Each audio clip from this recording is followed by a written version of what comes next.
Fala pessoal do terceiro ano, aqui é a professora Lucy e essa semana em Matemática 1 a gente vai fazer aí uma pequena revisão para a nossa P2 do segundo bimestre, beleza? O conteúdo dessa prova, pessoal, é o seguinte: módulo 9, função exponencial, 10, logaritmo e também o módulo 11 de função logarítmica, tudo bem? Começando por função exponencial, eu separei aí um exercício de cada módulo para a gente fazer juntos nesse vídeo, tá? A primeira questão fala assim: talha exponencial é um sistema composto de uma polia fixa e determinado número de polias móveis, utilizado para facilitar a sustentação e a movimentação de um peso. Então, tem aí a imagem agora na tela para vocês, tá bom? Vocês já devem ter visto esse sistema em física. Suponha que o módulo da força F, necessária para suspender um corpo Q de peso 600 newtons, seja dado em função do número P de polias móveis do sistema, pela expressão F igual a K vezes A elevado a P. O gráfico dessa relação está representado no sistema cartesiano abaixo. Então, tem aí agora o gráfico dessa função que ele passou para a gente, onde F é a força e o P ali é o número de polias, tá? Então, é F em função de P, força em função do número de polias. Qual é o número de polias móveis necessárias para que a força F necessária tenha módulo igual a 20 newtons? Então, vamos dar uma olhadinha nesse gráfico, olha só. F em função de P. Reparem que conforme aumenta o nosso número de polias, diminui a quantidade de força necessária. E aí, nesse gráfico, a gente tem dois pontos sinalizados. O primeiro é o ponto 0,640, ou seja, quando a gente não tem nenhuma polia, a força necessária é 640 newtons. E também temos ali o ponto marcado 260, ou seja, quando temos duas polias, necessitamos de 160 newtons de força, tá bom? A gente vai pegar, então, essa fórmula e vai substituir na fórmula esses dois pontos, começando aí pelo ponto 0,640. Então, no lugar de P, colocamos 0, no lugar de F, 640. A elevado a zero, pessoal, vai dar 1, o que vai resultar ali, então, em K igual a 640. Então, com essa primeira informação, descobrimos o valor ali da constante K. Continuando, agora vamos para o segundo ponto. Ó, quando P é 2, o F é 160. Já podemos utilizar também o K 640, que acabamos de achar. Tudo bem? Jogando ali o 640 que está multiplicando para o outro lado, dividindo, teremos 160 dividido por 640. Simplificando, isso vai dar 1/4. Então, a gente encontra que A ao quadrado é igual a 1/4, tirando raiz quadrada dos dois lados, A é igual a 1/2.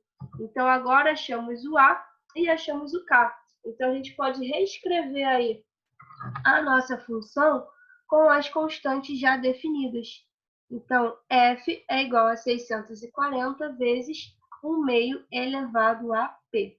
Tudo bem?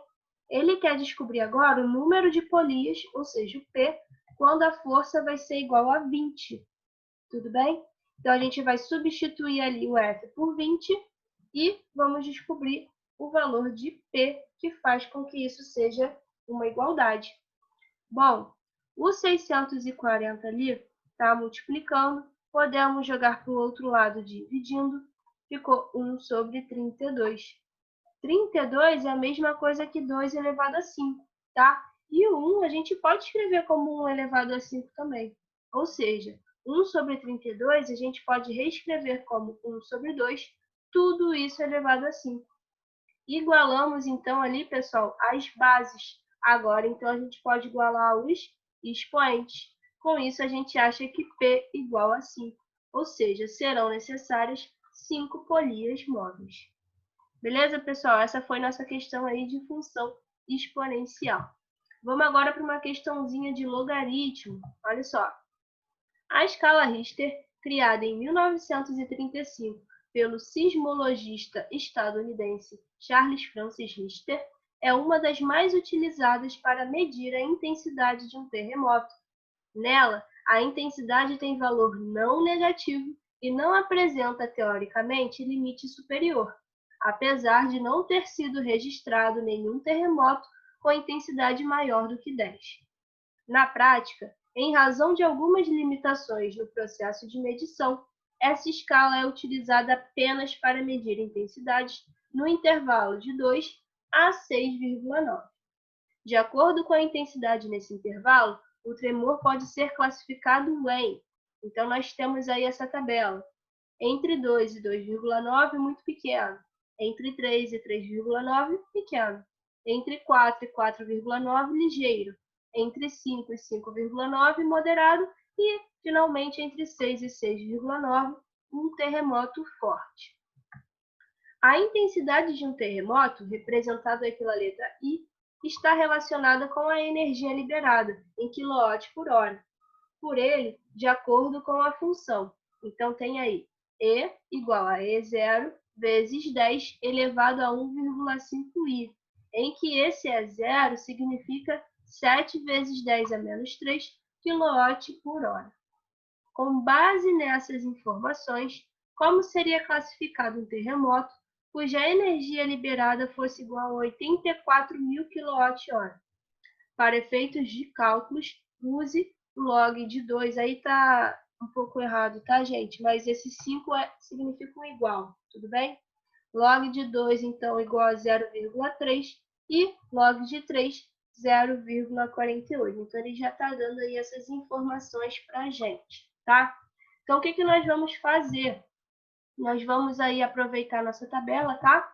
Vamos pegar a nossa formulazinha e no lugar do E da energia, a gente vai colocar os 84.000 kWh que ele falou. Tudo bem? Continuando, a gente vai ter ali, ó, no lugar do E0, substituímos por 7 vezes 10 a menos 3 e repetimos todo o resto, tá? Quando a gente está ali multiplicando potências de mesma base, a gente repete a base e soma os expoentes. Por isso que ali estava menos 3 mais 1,5i, trocando de posição, tá, gente? Não vai fazer diferença. 1,5i menos 3, tá? O 7 que estava multiplicando ali o primeiro membro, a gente joga para o segundo membro dividindo. Então, 84.000 dividido por 7, 12.000. Tudo bem? Continuando, ali, 12.000 a gente poderia reescrever como 12 vezes 10 ao cubo. Ou seja, esse 10 ao cubo a gente joga dividindo para o primeiro membro. Divisão de potências de mesma base, a gente repete a base e subtrai os expoentes. Então, a gente já estava com 1,5i menos 3, vamos subtrair o 3 agora do 10 ao cubo. Então, ficou 1,5i menos 6. Tudo bem?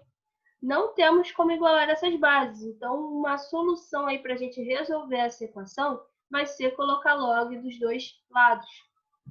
Colocando log dos dois lados, a gente pode ali fatorar esse 12 como 2 ao quadrado vezes 3, e aí separar esses expoentes, tudo bem?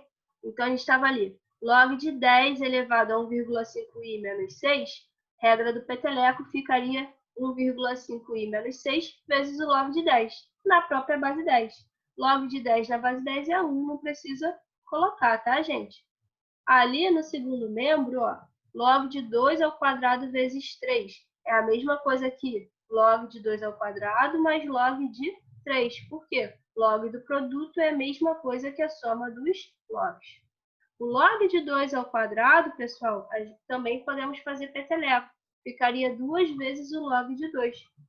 Log de 2 e log de 3, ele deu para a gente no enunciado. Só substituir por 0,3 e 0,48.